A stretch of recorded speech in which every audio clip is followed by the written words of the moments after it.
Class 9ৰ ছাত্ৰ-ছাত্ৰীসকল নমস্কাৰ। তোমালোকক মই জেনেৰেল মেথছৰ তোমালোকৰ এনুৱেল এক্সামত আহিব পৰা কিছুমান দৰকাৰী MCQ বুজাই দি আহিছোঁ। আজি আৰু মই তোমালোকক বুজাই দিম। চোৱা কুৱেশ্যনটো আমাক কি দিয়া আছে। মূলবিন্দুৰ মাজেৰে যোৱা ৰেখাৰ সাধাৰণ সমীকৰণটো হ'ল। ইয়াত আমাক 4টা সমীকৰণ দিয়া আছে। এতিয়া সুধিছে মূলবিন্দুৰ মাজেৰে যোৱা ৰেখাৰ সমীকৰণ। প্ৰথম তোমালোকে জানিব লাগিব ৰেখাৰ সমীকৰণ। চোৱা ধৰা হ'ল সাধাৰণ ৰেখাৰ সমীকৰণটো হ'ল ax + by + c = 0। এইটো হ'ব আমাৰ দুটা চলকযুক্ত ৰৈখিক সমীকৰণ আৰু এইটোক আমি ৰেখাৰ সমীকৰণ বুলিও ক'ম। আৰু ইয়াতে কণ্ডিশ্যন থাকিব a ≠ 0 b ≠ 0।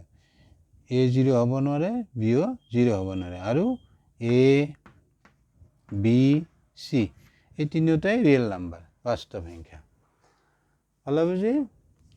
নেক্সট চোৱা, গতিকে ইয়াৰ পৰা পোৱা লেগডালে ইয়াৰ পৰা আমি এডাল এই সমীকৰণটোৰ পৰা এডাল আমি কি পাম, সৰল ৰেখা পাম। আৰু এই সৰল ৰেখাডাল মূল বিন্দুৰ মাজেৰে গ'লে আমি কি কণ্ডিশ্যন পাম চোৱা। গতিকে ইয়াৰ পৰা পোৱা লেগডালে মূলবিন্দুৰ মাজেৰে যাবলৈ হ'লে ই মূলবিন্দুৰ স্থানাংকৰে সিদ্ধ হ'ব লাগিব। এতিয়া চোৱা আমাৰ ৰেখাৰ সমীকৰণটো হ'ল ax by + c = 0।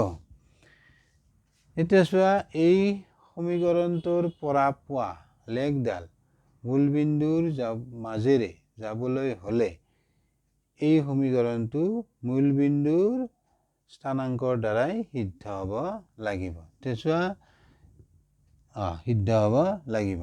মূলবিন্দুৰ স্থানাংক আমাৰ জানা তোমালোকে 0 0, অৰ্থাৎ x = 0 y = 0।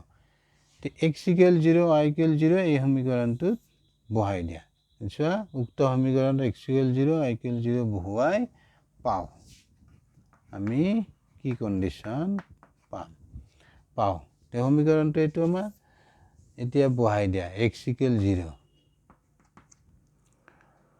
* 0 a * 0 b * 0 + c = ইফালে আমাৰ 0। এইখিনি চোৱা a * 0 0 হ'ব, b * 0 0 হ'ব, এইখিনিত তোমাৰ 0 + 0 + c = 0। এতিয়া চোৱা আমি কি পালো, ইয়াৰ পৰা তুমি পাবা c = 0। c = আমি 0 পালো। এতিয়া চোৱা আমাৰ সমীকৰণটো ৰেখাৰ সমীকৰণটো ax by + c = 0।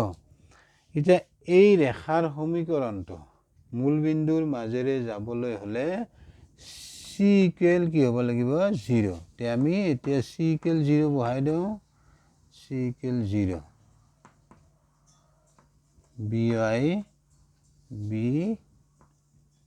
by plus c ৰ ভেলু আমি 0 বহাই দিলোঁ। হ'লা বুজি। এই ৰেখাৰ সমীকৰণটোৰ মূলবিন্দুৰ মাজেৰে যাবলৈ হ'লে c = 0 হ'ব লাগিব। এতিয়া c = 0 হ'লে আমি কি পাম, ax by = 0 এইটো হ'ব। চোৱা মূলবিন্দুৰ মাজেৰে যোৱা ৰেখাৰ সাধাৰণ সমীকৰণটো হ'ব ax + by = 0। এইটো চোৱা কোনটো অপশ্যনত আছে, চি অপশ্যন হ'ব আমাৰ শুদ্ধ অপশ্যন। পালা বুজি।